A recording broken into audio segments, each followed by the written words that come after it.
লক্ষ বাংলাদেশের মুসলমান পায়ে হেঁটে ঢাকার রাজধানীর সেই শাপলা চত্বরে আমরাই গিয়ে হাজির হয়েছিলাম। ঠিক কিনা বলেন? কাজেই আল্লাহ বলছেন, চিন্তা করো না, টেনশন করো না, হতাশ করো না, তোমরা মুমিন যদি হয়ে থাকো তোমাদের বিজয় আমি দিব। কে বলছেন? আমাদের বিজয় কে দিবেন?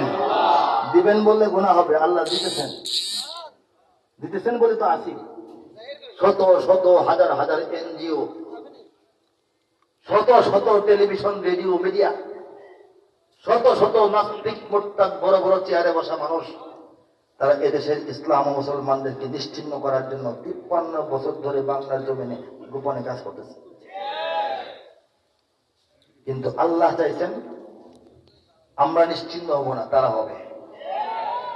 তারা চেয়েছে এদেশে মাদ্রাসাগুলো জঙ্গিবাদের কথা বলে বন্ধ করবে। মাদ্রাসা বন্ধ হয়েছে না আরো বাড়ছে? তারা চেয়েছে মসজিদগুলো মৃত হবে, নিষ্প্রাণ হয়ে যাবে, নিষ্প্রাণ হয়ে যাবে। আল্লাহ মসজিদগুলোকে আরো জিন্দা করে দিয়েছেন। তারা চেয়েছিল নারায়ে তাকবীর, আল্লাহু আকবার।